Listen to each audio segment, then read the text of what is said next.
All right, sitting down today for the Lever Up podcast with Richard McWhorter. So, thanks for joining in. Great to meet you. Why don't we start out with you telling me a little bit about yourself and your background? First of all, thanks for having me today. So my background started 37 years ago. I was a 17-year-old kid, got an internship, and never left the business. And in 1992, became a financial advisor after being a receptionist and a secretary or client associate for many years. And then in 92, got my break and became a financial advisor and been doing it for, 33 years now. So I saw you recently spun out from Merrill and started your own thing. What was the catalyst to do that? Yeah, so Merrill and I had a differing opinion about what an advisor was, and that was the reason or the impetus for me leaving. I have an idea that an advisor is to have very few conflicts of interest, if any, and at the bigger banks, they don't want to be over-advising clients. And what that means is we don't want you to get involved in anything that has to do with things outside of the scope of the firm. And advising the type of people that we advise, that didn't really play itself out very well. So after 32 years, they came to that conclusion, and I decided to open my own shop and start this process as a registered investment advisor. What I'm hearing you say, if I read between the lines a little bit, is they wanted a more packaged type portfolio? They wanted to, so there really wasn't a, how do I put this? The best way to explain it is that they asked me to not get involved in conversations regarding people's real estate or I got you. Music publishing or things that were outside of the scope of traditional. And the reality is that for my career and the type of people that we deal with, there's a vast variety of different things that we get involved in with their accountants and attorneys and real estate agents and everybody else that's involved. And, we're one of the voices, and clients expect us to help them advise through that. And Merrill took the stance that they didn't want me to be going that route. So I got it. You wanted, I've got it. You wanted to be, I got it. I'm a smart guy and our listener pretty, so I got it. You wanted to be a full service partnership model versus we will fill your portfolio with products model. Yeah. Listen, in this business, there's a huge differential between salespeople and advisors. And that differential is massive. Yeah. I'm definitely clipping that I'm definitely going to clip that. Okay, I got it's interesting, right? When I spent time in obviously consulting, and there are people that wanted to do consulting work and make slides and give business decisions. There are people that their clients called them at 2 a.m. when they had a life decision to make, and they really wanted, they needed like a structural partner in company versus I need to know how much size this acquisition for me, right? The very, very different situation. No, listen, the example I use quite a bit is if you go to a firm, an investment firm that's owned by a bank, and you ask them to do a mortgage for you, they can only show you, the advisors there can only show you the mortgages of that particular bank. Otherwise, it's called selling away. Yeah. So conceptually, are you getting the best deal? Maybe it's the best deal on the street. I would debate that you would want to see what the market has to offer, and then it becomes your responsibility as the client versus the advisor to, in that situation, salesman, to find what that best deal is for you on the market. So for me, it's always been, how do I show them, my clients, what the market has to offer, and if we happen to be the best, great, and if not, then I'm going to advise them to go someplace else, and that's what an advisor, I believe, should do. It's funny. I got to be a little vague. I'm under an NDA, but I was talking to a team that they need someone to build a factory for them, and I said, look, guys, I can introduce you some debt. I don't really think you need me. Now we just bought a business and I'm kind of digesting that, so I don't really have timing anyways. I'd love to take equity in their business, but I don't think they need me. I can introduce a drawdown debt structure. I don't know, they don't need me from a manufacturing perspective, right? They know how to build a plant. They just can't really get the funds. I don't know. I feel like at some point something will hit their desk that they need. I feel like from like a karma perspective, like if I got them some debt, they need it, they could keep all their equity. I don't know. Life's too short. Do you know what I mean? I'm with you. I'm with you. I just think that, there's too many times where I find that people look and build something so that they benefit rather than, doing what's right and knowing that they're doing what's right. I'd rather do that all day long than get a short-term fix off of some deal that Yeah, and for not that much money, I don't want to be flippant, but like for like 50K, right? Like not, you know what I mean? Like not that much, structurally not that much money. Like, but the question is, okay, so then the question to you would be, what is that number, right? I mean, is it, but there's a huge differential between this is what that number is, right? 50K or whatever it may be, which is a lot of money to some people and not so much to others. But I think on the other side of that is that, when we do what's right, to your point, the karma concept, I do believe that comes back in spades over time. And I do, value, I'd rather have relationships for 30, 40 years than, which just means I've gotten really old during this process because I do have some relationships like that. But I do believe that, to have those types of relationships, we continuously do what's best for the client, and then they'll stay with you for long periods of time because they know you're doing what's in their best interest. So it's interesting. I put a lot more time into interviewing you than I think I have anybody else, at least definitely top two. And so I don't know if you saw this. Elon's trying to get people to write articles on Twitter. So he's giving $1 million to like the top viewed articles. So I'm like penning an article right now, but I figured I'd research more. And I feel like you might have, and I'm writing an article about like the 10 deals I lost in the last 3.5 years. Finally got one done at the end of last year. And one of the deals I lost was because we had this guy out in St. Louis. We had a deal locked up, and then he called his attorney that was more like a general counsel. He'd never really done an M&A transaction before. He owned a company. He was like 60, and we had him ready to go. And his attorney had never done a deal before, and it broke. And then so I started thinking about you, and I started thinking about like the show Entourage, and you've got the entourage problem potentially. And so the clients you serve have the entourage problem. How do you avoid being A, pulled into the entourage, and B, you are obviously you've worked in the business at very reputable companies, being pulled in the entourage, or they've got someone in their orbit giving them ridiculous advice. And I'm just going to assume by proxy you're giving them the straight and narrow at best interest, and obviously you're sophisticated. What if they have some idiot in their circle that's just telling them something ridiculous they heard on the interweb? That's a great question. Okay, so the first question on the entourage thing is very simple. I don't hang out. I'm not that guy. I'm a back end guy. I'm behind the scenes. I want nothing in the forefront. I don't want to be going to bars, and that's just not who I am. I belong to a golf course out here in Los Angeles, and I don't even hang out after I play golf. I go, I play golf, and then I go. I'm not. I bet they like that too, don't they? I think so. At least appreciate it. At least appreciate it. Yeah, I would imagine some of them do. Other ones want to hang out with you and get to know you, and But for me, I've just never been good at that stuff. And we got brought into one situation where there was paparazzi involved, and which makes me extremely uncomfortable. And I couldn't get out of there fast enough. I don't want photos, and I don't want any of that stuff. So it was only happened once, by the way. But on the second part is that, listen, there's a lot of people that are giving advice to people all the time, right? My clients get hit on daily from different advisors.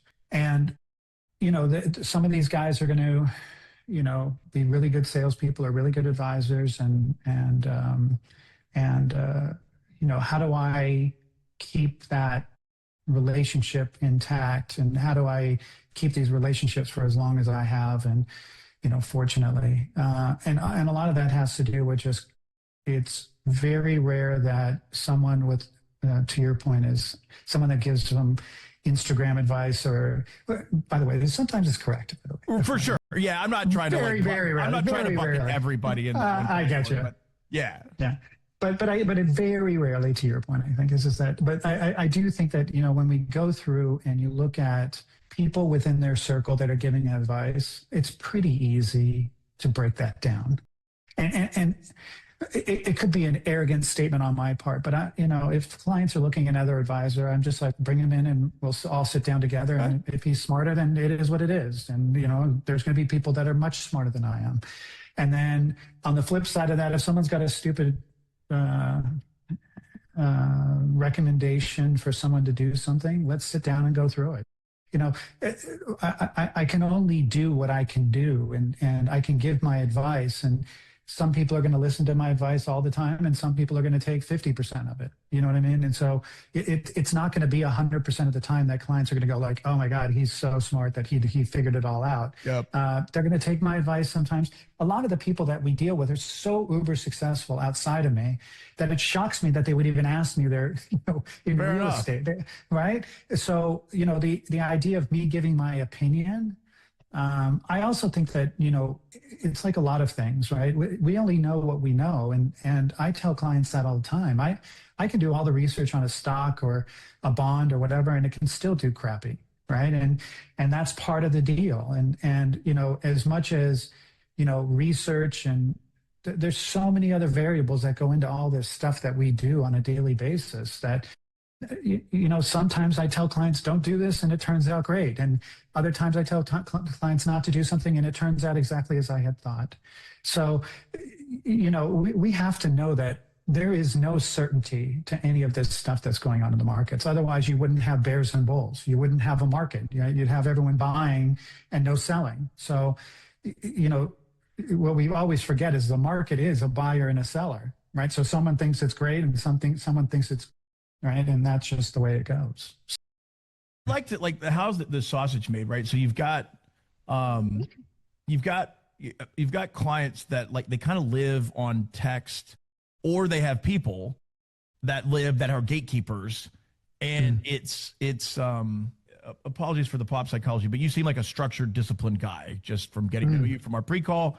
I'm not going to say chaotic, but they live turbulent lives, right? They live and travel, and they're moving and always on the go. And I find that when I was, days of consultants, when somebody needs me, they just call me in a hurry. Even updating investors and updating, if somebody's got a deal for me, it's always A1 when somebody calls me and needs me. How do you manage that? And, what's your process like? It's a great question. Yeah, it's, we have 36 families. It's about 500 accounts, 36 families. We run $2 billion. And the fact of the matter is that, with 36 families, we get together with these guys all the time.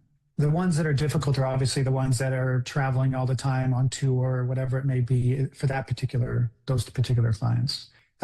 Those guys are, I do a lot of texting. I'll give you a quick example. I have a band that I work with, one of the key components of the band. And, we text all the time, 3 or 4 times a week, just about stuff. And decisions and planning and things like that, we kind of wait for either I have to go see them and tour, and we'll go to dinner afterwards or go to lunch or whatever it may be. We'll get on the phone every once in a while. That's always nice versus texting. And then lastly is that we wait till we can have a proper sit down when he gets home. So, I think when it can be avoided, decisions without discussing or going through it. And, I love to get together and just have a think tank about stuff, right? And just kind of let's go through let's go through what we're thinking. Let's go through what the ramifications could be. And then let's figure this out. If we critically think through the whole thing, it really takes away a lot of the guesswork for me. And once again, we're going to have 80% probability of being correct on one side or the other. There could be these tail risks on either side. It really does clarify many, many things. And when we can talk it out, when we sit down and just talk, it clarifies so much stuff. And listen, it's like any relationship, communication's 90% of that. So yeah. So same concept. So that's interesting. So I talk to my CPA once a month, maybe. Mm. If it's 3 to 4 times a week, are finances a source of anxiety to some of your clients? Like, maybe anxiety is not the right word, but maybe it is. Like, that sounds like a lot. It's the standard, to be honest. What drives that? Because Life. Okay. It's not investments, right? It's not. I'm not sitting. No, it's everything else. Do you sit on top of the CPA? I'm trying to or no, not literally, like figuratively. No, I know what you're saying. I would say to you that the answer is sometimes. It depends on where clients value me, right? There's some clients that value me as their consigliere, right? It's the guy that they can call, they can talk to about everything, right? Get things done for them. Hey, I've got some issues with my wife, my kids, my parents, a house in somewhere, an advisor that they're kind of questioning. All those types of things are conversations that we're always having. Sorry. Okay. And I think that, in general, it is so personal, and some of these relationships are so in depth that investments is maybe 30% of the conversation. Okay. Maybe 30%. But life in general for a lot of these guys is, and when the last point I'll make on this is that trust is a huge, huge issue with wealthy people, with family offices, and with especially the musicians, entertainers, and athletes. Trust is huge. So the idea that they trust me to the point where they'll have those types of conversations it really is something special for me. So. It's not a direct comparable, but when I go to sea in the Navy, like you left your life behind, and you were always like, oh, my cell phone bill, like it's like, oh God, like there was no auto pay in 2000, like exactly right. So you're like, oh God, that's going to be late, and it's not exactly the same. Obviously, it's like no, billions, but it's like concept. Your life, it's like something that's like unhandled, right? It's right. And you don't have any way of doing it either, right? Going back to the auto pay, it wasn't you could just back in the day you couldn't just log on. You know what I mean? It's super industry. Do you make a formal? Let's say you say the investor. Are you making plans for them, right? If you go went down market, call it like a Henry, like a Henry or a high earners getting a plan, it's not quite that it's not like that for them, is it? This is more I got a guy. Clients, to be honest. You're getting a guy, right? Yeah, and listen, with the family offices we deal with, and then the entertainment, musician, and athlete area, all those guys are, they're getting hit on all the time. So you're dealing with all of that. You're being propositioned for various charities and to do things, and should I, in music, should I sell my music? And, athletes are looking at how am I going to do it after my retirement? And we're looking at all of those types of things. And so it really depends on where they are in life, how they've done before. Am I cleaning up a mess that was there prior? Am I planning on, hey, by the way, we've got no more income. I don't want to work another day. I want to play golf and I want to do nothing else. So figure it out. Tell me how I can do that. You know what I mean?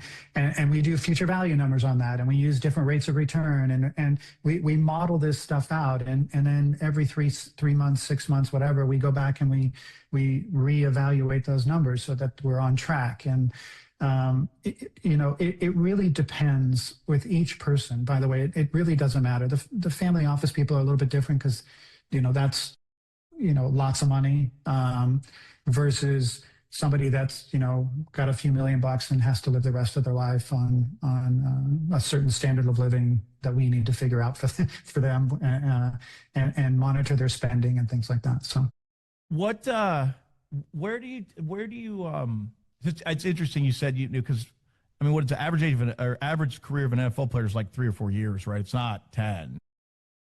If you take if you take football, basketball, and NHL, I think the average is 3 to 6 years. So 3 to 6 years. I don't know about MLB.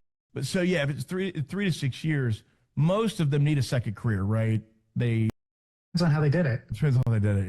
Yeah, I mean, they make they make a bunch of money during that period of time. Now the question is that how much do they have to pay to their agent, manager, business manager, lawyer, right off the top, and then how much did I pay in taxes, and then how much did I spend during that period of time? I don't know if this is an interesting discussion. You tell, we can move on. The impulse purchases. Do you have to manage those? Are you involved in that process? Sure.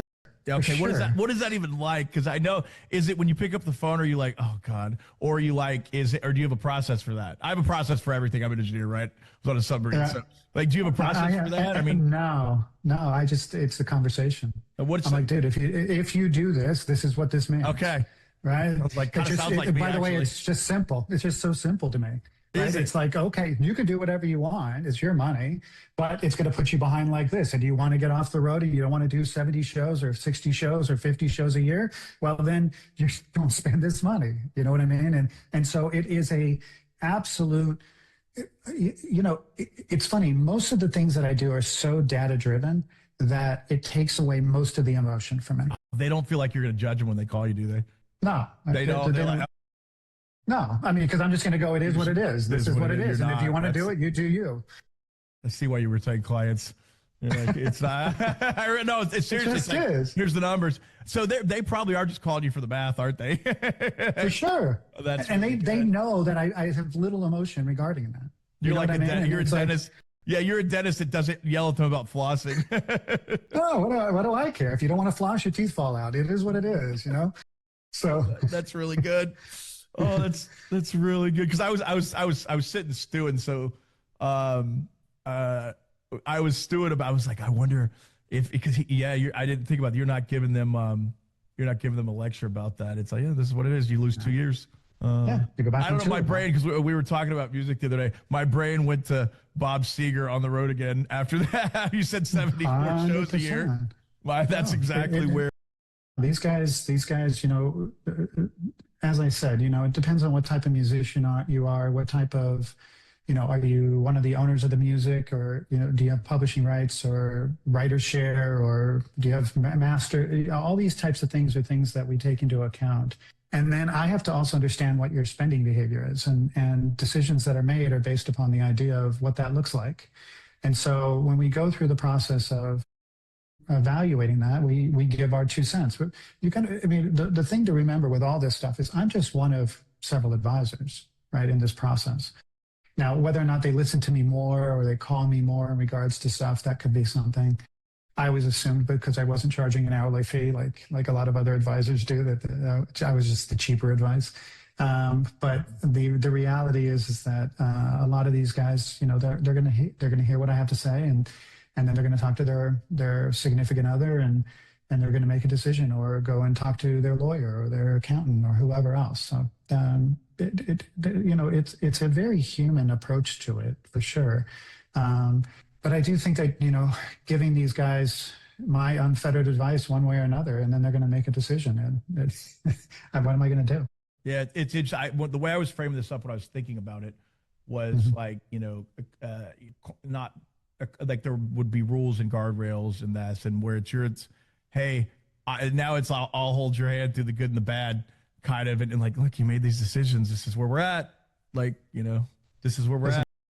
I got clients that have had millions and millions and millions of dollars and spent so much money on stuff. And every time they spent money on stuff, you tell them, listen, this is what it's going to do. At some point, you're going to be broke at this pace. And they know it, right? It's got to be so frustrating, though. Well, the problem with it is, or I'm sorry, the situation is that I can only do what I can do, right? And as much as I appreciate what you're saying, and yes, you don't want to see them go down that route.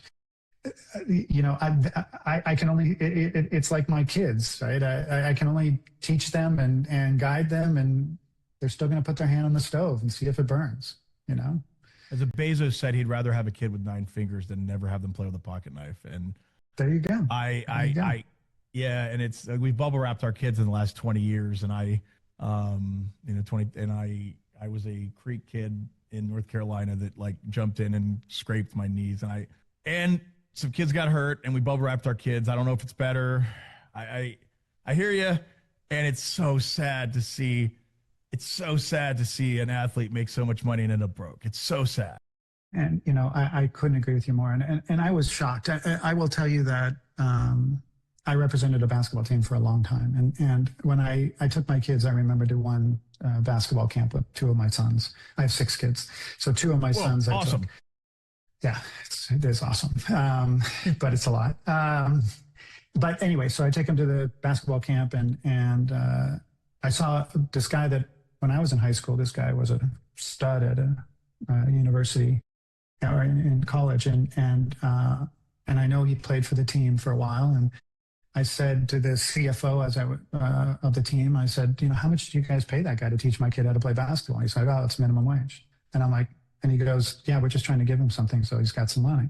And I'm like, how is that possible? So I went home and of course I'd look up the data, right? I look up how many years, how much did he make, and all this kind of stuff. And all I'm saying is that, it's really unfortunate in many of these professions, I apologize, entertainer, musician, and athlete.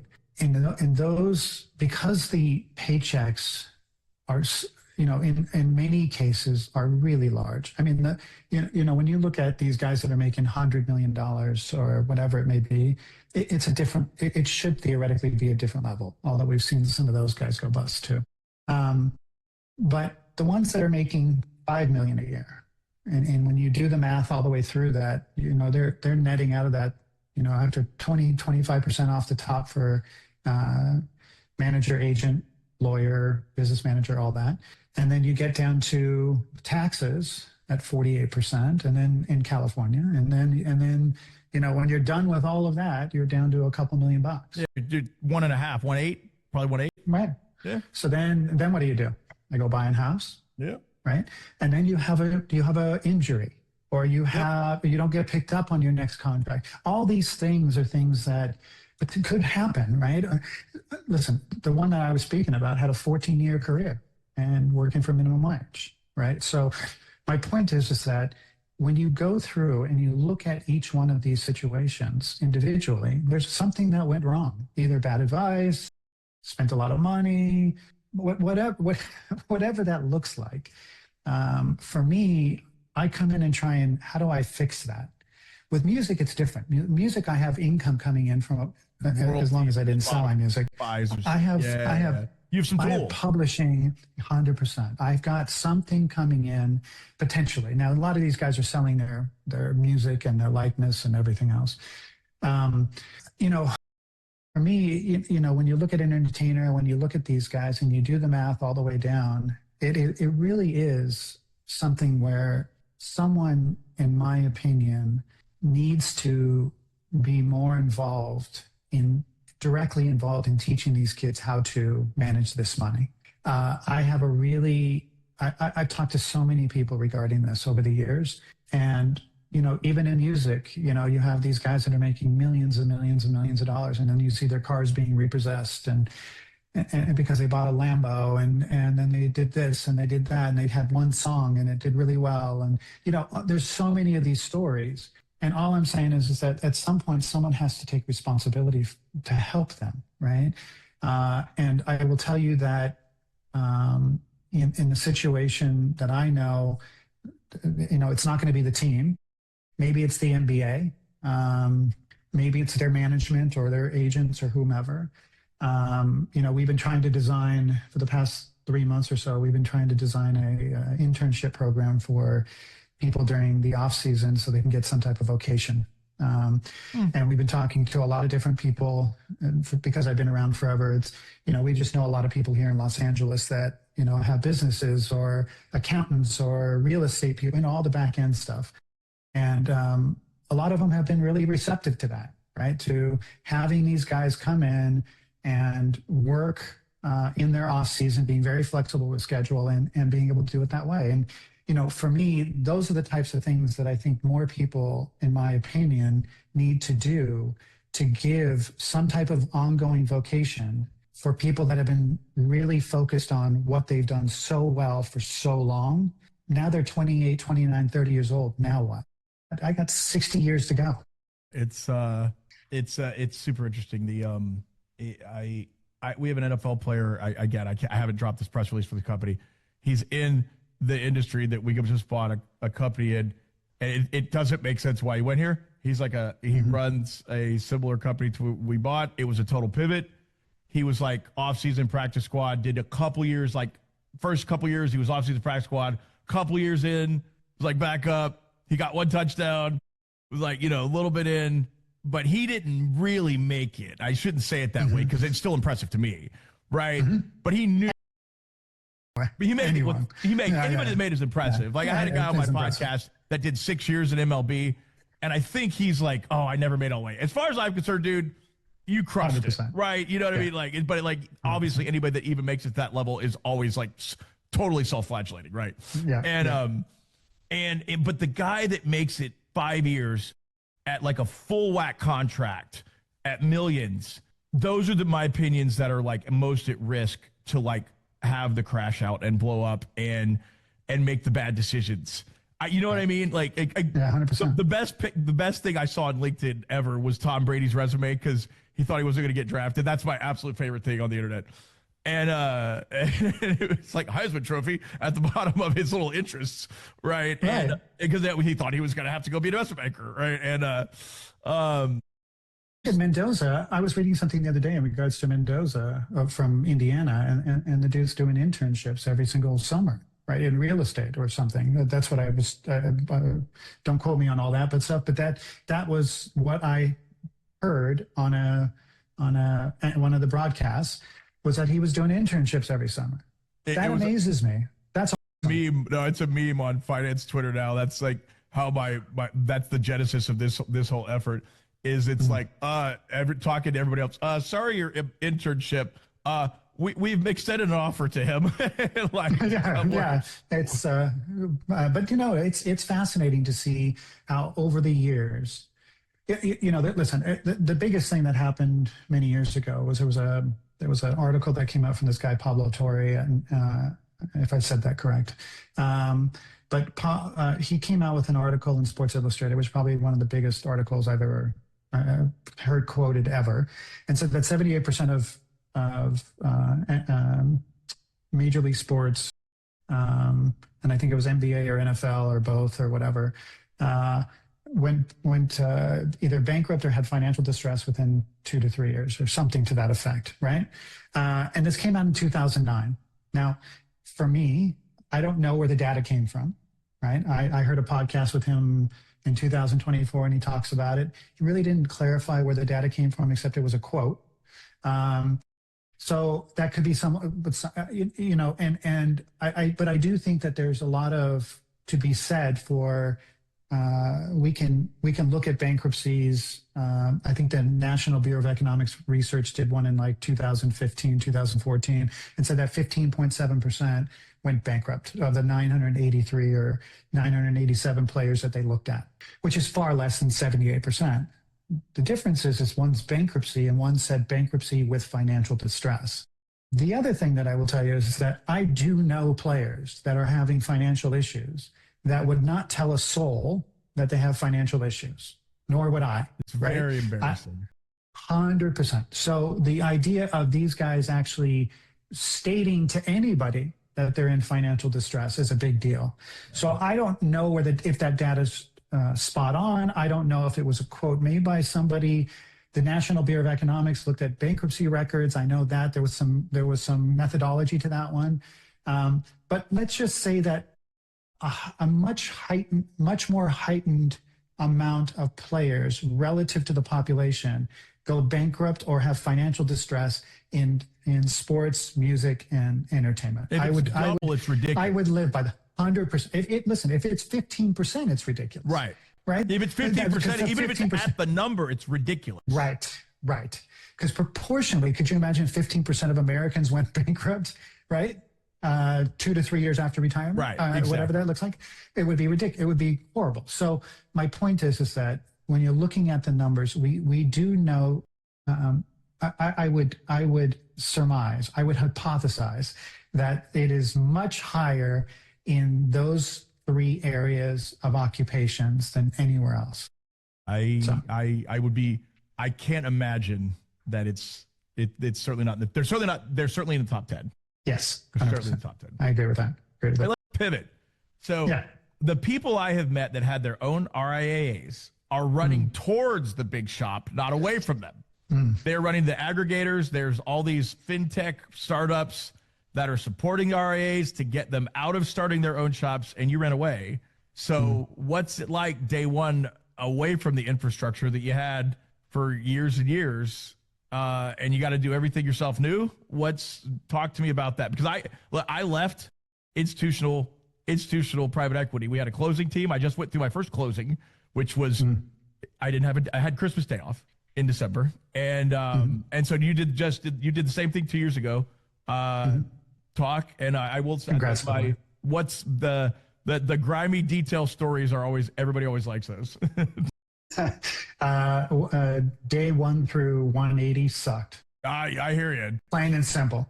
You have to start dealing with a bunch of stuff that I had no idea how. It was great being at these big firms, and remember, I was at a big firm since I was 17. I started at Dean Witter Reynolds and went to back there, and it was Shearson Lehman Hutton, which became Shearson Lehman Brothers, and so, or vice versa, or whatever. And then it became Citibank, and then Merrill Lynch became Bank of America. All of that. I came through that whole movement. So when you go out on your own and you get to your office and the computers don't work, or back in the day I would just call somebody and somebody would know who to call, and I had no idea who to call, and so all those learning lessons that you have from that first 180 days sucks. Then liberating. Okay. Right. And I will tell you the one thing about a lot of, well, listen, it's even being on this podcast. When I was there, I couldn't be on a podcast. They wouldn't let you. Right. So now I think maybe they're becoming more open to that. I mean, I went through media training when I was at City Family Office, and we did all that stuff, but never saw the light of day. Yeah, but you would have been accretive to the platform. That's what they don't get. And I appreciate that, but they wouldn't. There's not even an opportunity to show that, right? So, but I guess my point to you is that when we're looking at all of the things that I can do now, right? It's funny. One of the networking events that I set up, and this might sound off, and it was a non-rake game, but I set up poker games every other month at a private club in Beverly Hills. That's so LA, right? That's no rake, yeah, 100%. It's super LA. but I think it's one of these things. There was a private club. There was no rake. I would buy these guys drinks and sushi, and we would sit there with a bunch of buddies and play poker. And they would bring people for the tables to me. We had 2 tables, and we just had this wonderful time getting to know each other as human beings. Poker and golf. You sit with people for 6, 7, 8 hours, and there's always conversations about stuff. Forget about, it's funny, when I was at Merrill and Citi or Smith Barney, they would always ask me about what prospectuses I'm showing and all this kind of stuff. And I'm like, I have nothing that I show. It is just literally everyone getting together, and if you want to talk business, you talk business. If you don't want to talk business, there's no business. And it was just human beings getting together. You're not bringing it up. No. Never. No. But it always comes up. Someone says something about economics across the table, or especially now, it's we have a lot of political rhetoric that goes on at these things, and golf is the same way. By the way, you get people for 5 hours, you play golf, and what's the worst case scenario? I get to go play golf, right? And I get to go play poker. So my point in all this is that when you're looking at the human side of what we do, the way we build our business, the way that I can do those types of things without worrying about Merrill getting upset that that there's a poker game going on, and what is that going to look like in the press and all that stuff. I'm telling you that this is just a bunch of guys getting together, and it's just playing a game.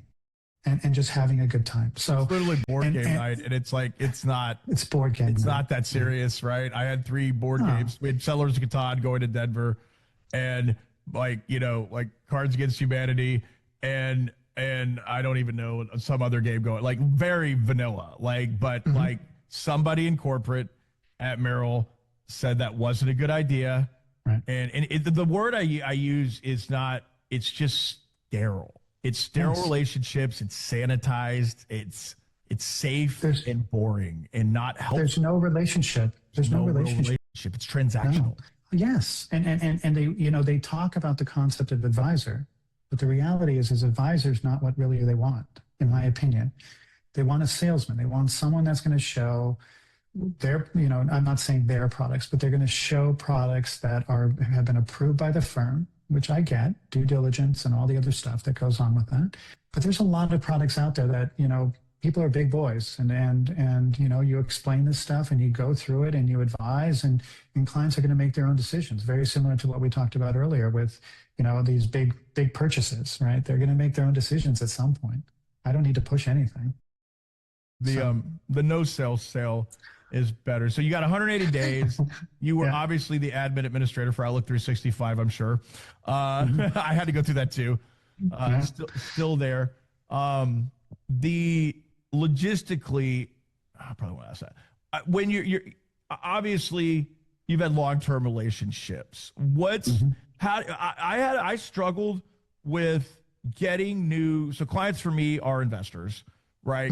Just clients for you as investors. But then I had to go start sourcing new opportunities. I'm trying to understand, like, you had to bring them products to invest in. So you've got this you had to connect your clients, which that to me ostensibly was pretty easy. Easy-ish, obviously with some legal constraints. But like, how did you find the products for them? I don't know the RIA's business that well, by the way, obviously. I go to USAA for all my stuff on the public side. Because I'm the vet, but like then you got to go find products again. How did you do that? Because you got to build like a whole business from scratch. If I'm asking the wrong questions, fix my questions and then answer them, please. You're asking the right question. And within the RIA space, there's, we have 4 different custodians. So we have Goldman Sachs, Fidelity, Schwab, and Pershing, and all of them have platforms of different stuff. So for example, if I want to go and do private credit, let's say, right? I know I have to hold that on Fidelity's custodianship. Okay. I can't hold that on Goldman's. Goldman has a great private equity division, and I get access to private equity at Goldman. But if I want to do something outside of Goldman, right, then I have to go and, okay, we've got the other custodians that I can hold that on. And so we're out there talking to other large, let's say, private credit or private equity or hedge funds or whatever. And we're basically saying, and for me, we're using the big ones, right? The Ares, the Oak Trees, the Kane Andersons, all those big, huge firms. And a lot of that has to do with experience on their side. So I'm not taking risk in, going to some new hedge fund that's coming along that doesn't have much of a track record. It's just not what I would do. And then it has to be approved by something called iCapital, and then you can own it on the platforms. And there's got to be due diligence that goes into that, and you have to present that. You're going through iCapital. You're going through iCapital. Yeah. Mm-hmm. Okay, I got a friend that works at iCapital. He's actually on the podcast. He's one of the product managers for the IT. So okay, I got it now. Yeah. Okay. So, but then stocks, bonds, ETFs, all that stuff, mutual funds, they're all available, right? And if they're not available, we can get we have to go through an approval process and get them available, or they're available at one of the other custodians. So, we can have accounts for the same client on 1, 2, 3, 4 different custodians. So you said $2 billion AUM, right? About what are you 10% ish alts? Or are you closer to 20? We had this discussion in the pre-call. About 10. About 10. Okay, so it's meaningful. Yeah. I just have to ask because it's killing me. I was thinking about this. Are your musician clients asking for private equity debt allocation, or you're just telling them they want alts? I can see some athletes or hip hop guys asking for it, but not like musicians. I don't know. This is my bias kicking in. No, it depends on the person. Okay. You know what I mean? There's by the way, some of the rockers that we have are some of the smartest people I've met. Some of the smartest people and some of the nicest human beings you've ever met. And you look at them on stage and they got the hair and they got all this stuff going on. And then you sit down with them and it's like this really soft-spoken, wonderful human being. You know what I mean?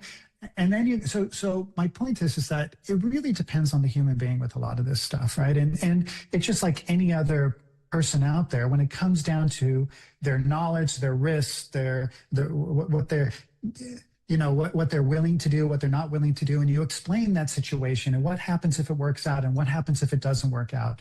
All of those things are things that we still have the same conversations with, just like we would any other client.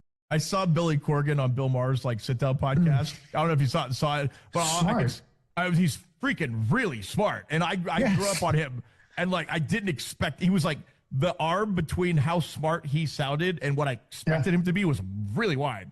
And I just 100%. really, and I could just, hey, Sofer went down 25 bips. I need you to get me in on something, right? But it's funny with Billy. So I saw him at a vegan restaurant out here in Hollywood one time, and he comes in with a pink fur looking thing. Right, exactly. And that's what you expect, right? Yes. But then when you hear him talk, it's like a whole different situation. And I think that we underestimate, because of what they do, we underestimate their intelligence as human beings. Now, by the way, some of them fit perfectly into what we assume, the cliche, right? But others are really, really smart human beings. Yeah, I'm really grown fond of Bill Maher through all the drama back and forth, and listen to him and Billy Corgan chop it up, and and he did not fit where my heuristic wanted to bucket him. We'll say it that way. Yeah. And but I think but isn't that the fascinating thing about what we think is stardom, right? Even athletes, right? There's some athletes that are really, really, really smart, and then others not so much. But that's life. That's human beings in general. When I was at McKinsey & Company, there was an NFL guy that became a partner there. I forget his name, and he was just wicked smart. I want to say I forget how the Wonderlic is scored. It's the test they take in the draft day, but he was he pegged it, and he played a couple years and made partner quick, just genetic lottery winner, right? Attractive, super smart, athletic, checked every box, and annoying across the board because he's got everything. Pegged all fours. You're playing an RPG and you roll the dice and it's matched everything. Right? It's not fair. It's F you, right? Thanks. And just whip smart and charming and nice. You want to hate him, but you can't. And no, I totally. And, but as I said, we put so much emphasis on the fame part of it, and it really negative halo affects people. Yes. You want, and it's I really want to hate Kim Kardashian, and I really actually do think she cares about people. I really want to with all the I've heard that lady she arrested, that she was caught up with her boyfriend and the marijuana charge, and she was in jail 20 years or whatever it was, and she convinced Trump to let her out. I really want to not like her, but I really actually do think she cares a little bit. Anyway, I don't know how we got here. As I told you, this was going to happen when we were talking. But all this stuff is once again, I mean, we can judge the Kardashian, Kim, right? Let's just use her.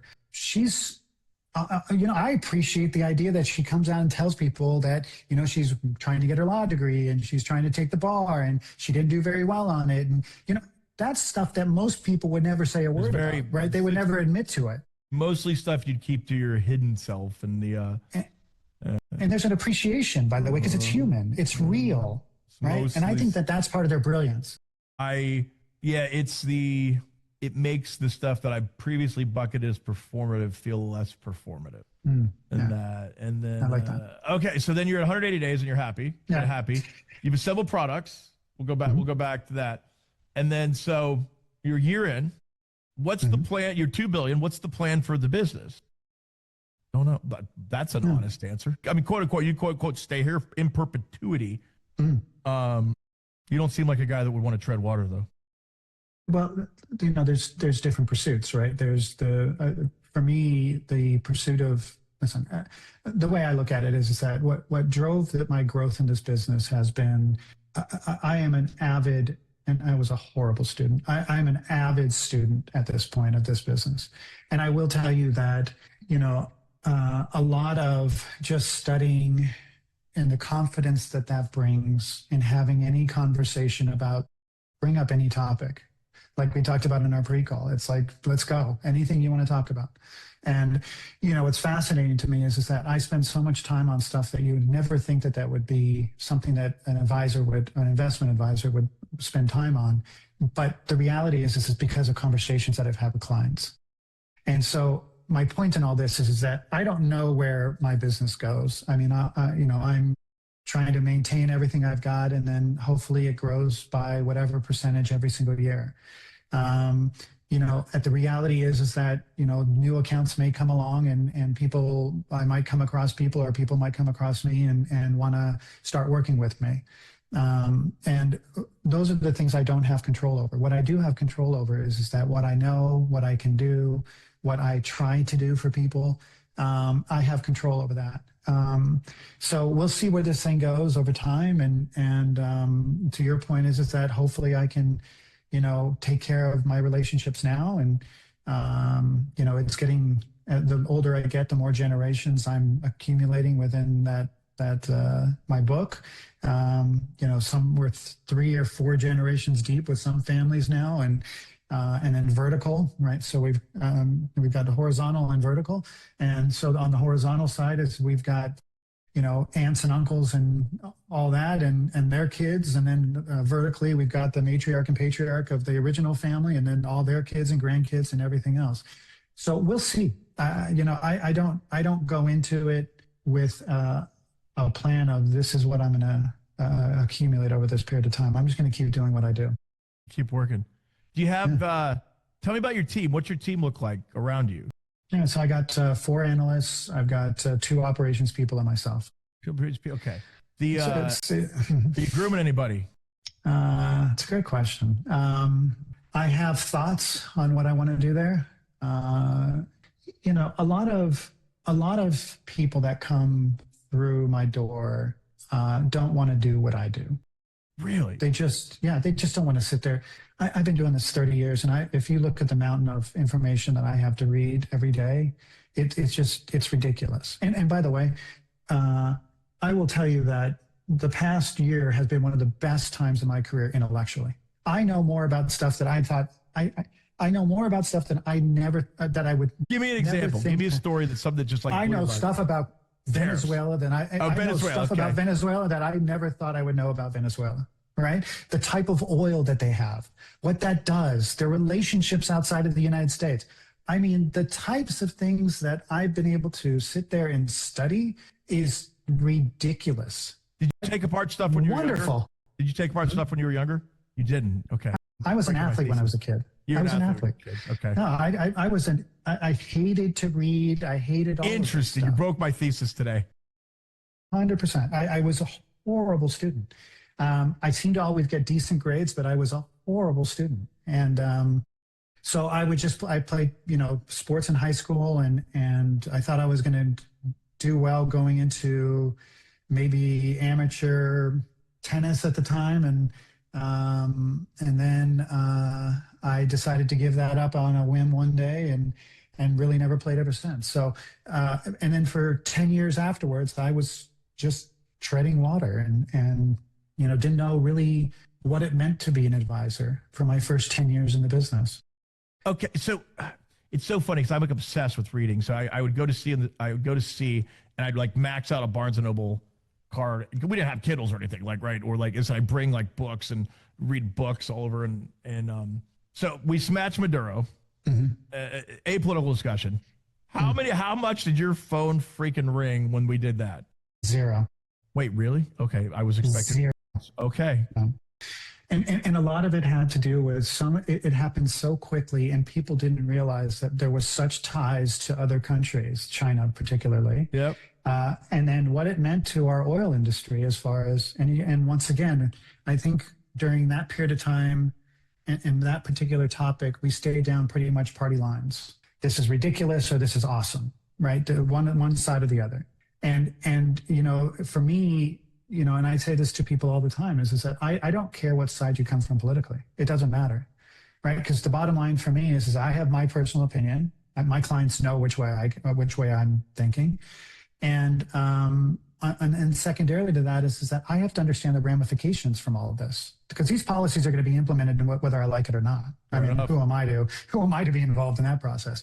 So at the end of the day, what are the ramifications of Venezuela? What are the potential ramifications? Going to Greenland, didn't you? Yeah, for sure. But and a lot of this is conversations with clients when they call me up. right? It's like tariffs. To your point is that we can go through and study tariffs and where that money is going. And all I know is that there's got to be one of four people that are paying those tariffs. It's either the country, the producer, the distributor, or the consumer. And everyone's like, it's the consumer. Well, that's not in the inflation numbers, really, right? So then the question is that where the hell is that money coming from? Because it's coming from somewhere, right? So then for me, I'm like, okay, well, we're starting to see unemployment starting to go up. Are companies cutting back on employees to then keep the same profit margins, right? And you go through these different scenarios. By the way, I don't know if that's the right hypothesis either. But what I am saying to you is that I do know that whatever that number back in November was, $230 billion of tariffs that were collected over the last year, that I'm sure that's debatable, but $230 billion, I think, was the number. And someone's paid that money. Just tell me who it was. And so when you go through each one of these things, you go through each, crime, immigration, right? All these things, when you go through them, it just is, right? And what I mean by that is that there's going to be ramifications from getting rid of every illegal immigrant. There's going to be positives for some people and negatives for others. And it's going to be this debate on how you're affected by it, right? And I have to understand for my clients, I have to understand this is what the impact could potentially be and how do we plan around that. Period. You get called for a sobering take, I could tell.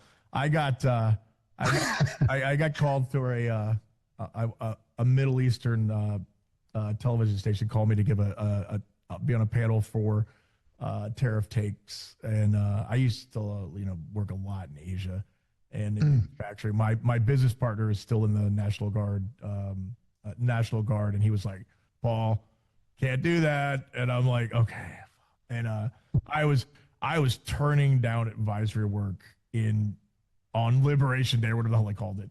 And it was like, honestly, from a thought perspective and people calling me like 2 weeks prior to Liberation Day, I did not what's going to happen? Right. If you wanted phone calls, that was the time. I did not want the phone calls. But I got more phone calls during that period of time. You got way more than that from Venezuela. Way more.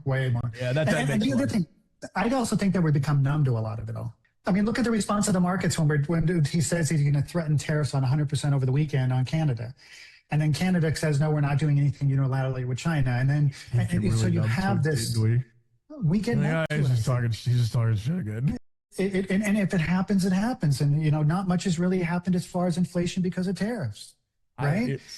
The problem people don't understand. As of yet. The problem people don't understand is most of it, and I knew NAFTA a lot better than I knew the new one that we passed, and I knew NAFTA cold. I knew it really good. The USMCA or whatever. The new one, I don't know it that well, and it's the problem is most of the tariffs are on things that are a 5 to 35% of the bill of materials on a good, and it's so it's not a linear 10%. I've made that point so many times, I just can't get through to people, and it's guys, let's relax a little bit. I think on the other side, but the last point I was going to make is that, if you look at U.S. auto manufacturers, look at how much of car is truly made in the United States.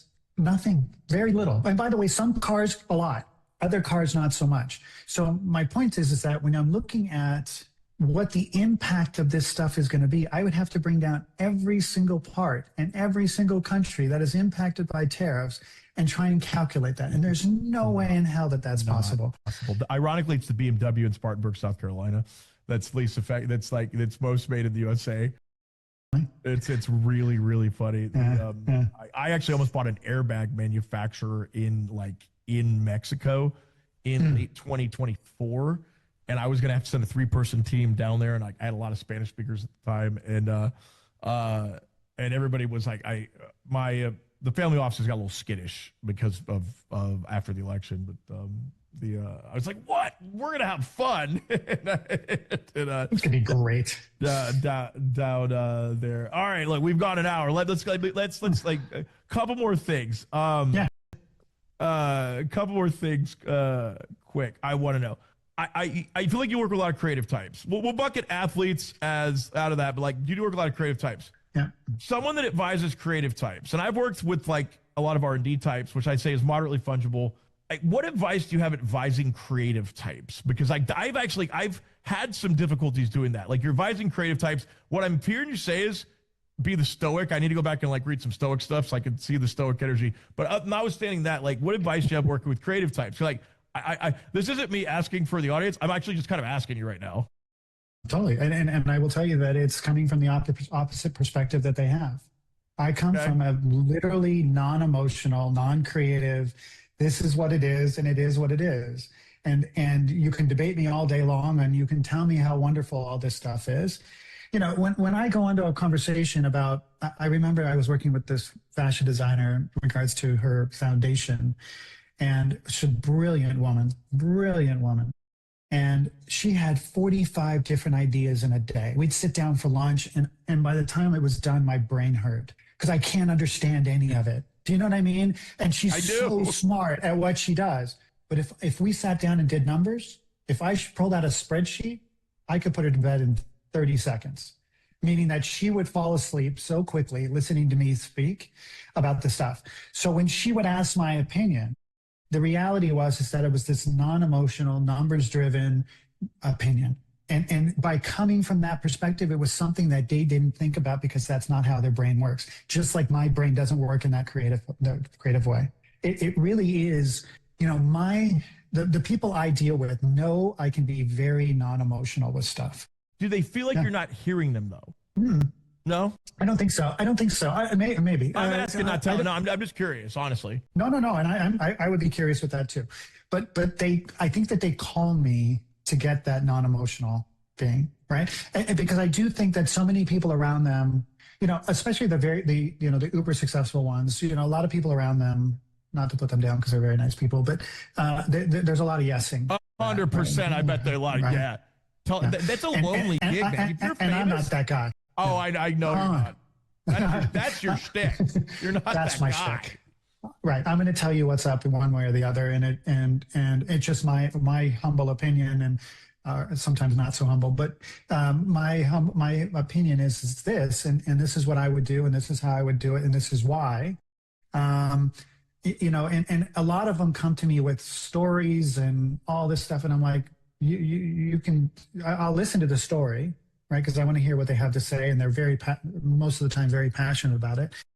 But the reality is I just want to look at the numbers. At the end of the day, just show me the numbers, and my clients have heard that. Many of my clients have heard that multiple times. But what about? Yeah, and it's like, you know, like okay, and I don't think anyone's ever come to me and go, "This is a crappy idea, but I'm going to bring this to you anyway." No, right? Everyone's got this idea, 100%. A lot of these guys, they got. I've got this, and I know I've been successful in doing what I've done, and I'm like, this is different, right? This is, and the numbers don't make sense here, and this is your risk, and are you willing to take on that risk? Right. And sometimes they say yes, and other times they say no. And sometimes they go against everything I have to say. And that's okay. And you don't ever, right? You do not seem like a guy that would ever say, "I told you so." No, because I could have gone the other way and I would have been eating crow. Right. I guess that's fair. If you say "I told you so," then you get to say "I told you so" too. Let's see, there's one other method, the creative type. What's the most expensive mistake you've ever seen a creative type make? When you've had this, I just like really bad. You can sanitize it if you need to. Like, no. Okay. So I had a guy that gave his business manager power of attorney over everything, and he said to me one day, he goes, "I knew there was an issue when I was driving the same Escalade and he was driving a Ferrari." That's so sad. Right. So I have seen that. I have been involved in stories, meaning that giving my 2 cents to a non-client. I have seen a lot of problems over the years with people giving so much control and so much trust into either a family member or an advisor. Yeah. So shameless that. And you go running around town. And by the way, you know, the question is whether it's, you know, sociopathic or whether or not it's just not being very good or understanding what they were supposed to be doing.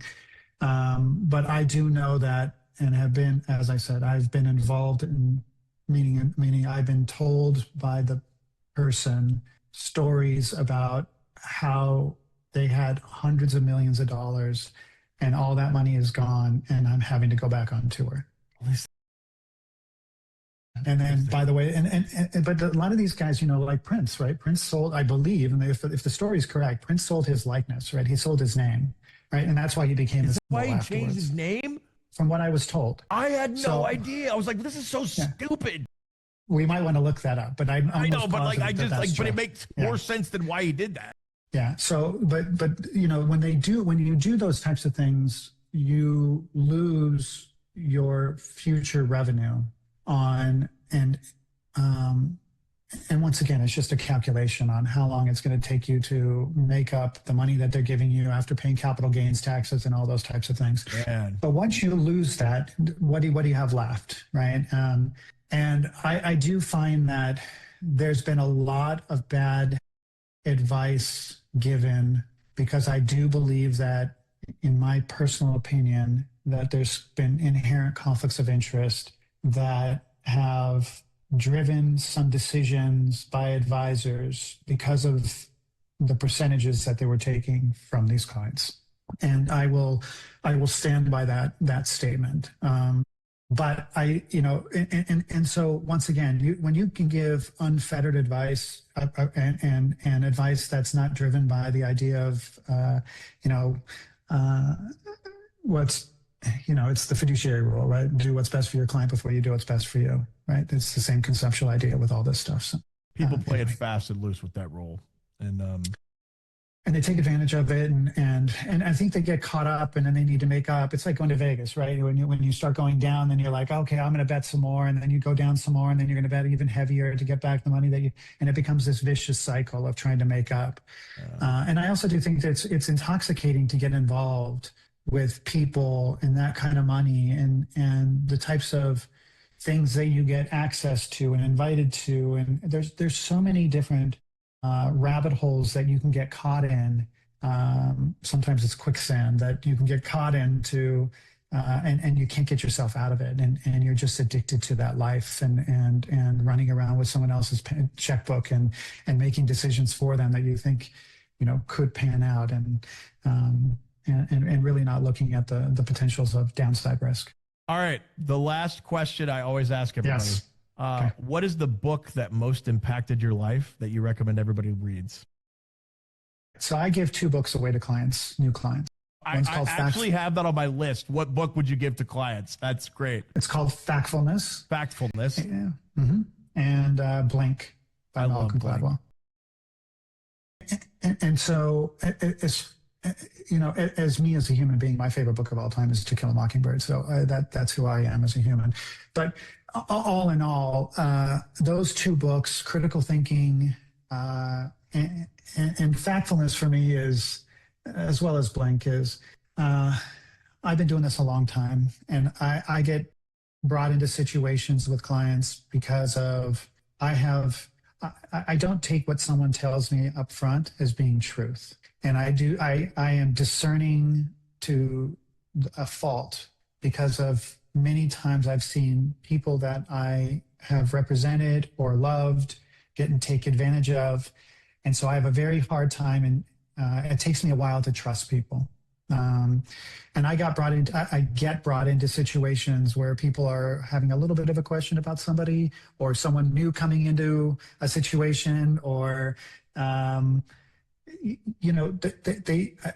think a lot of people value the idea of, once again, someone that's just going to tell it like it is, and it is what it is. And there's lots of times that it doesn't benefit me to do that financially, but on the flip side of that, it benefits my relationship and these guys entrust in that. So both Factfulness and Blink are the books that I give clients to kind of remind them of critical thinking and to be a little bit less trustworthy and be a little bit more protective, because of I've just seen too much of that over my I love it. Super good to getting to know you better. I hope I will be in LA at some point in 2026. You hit me up when you're out here.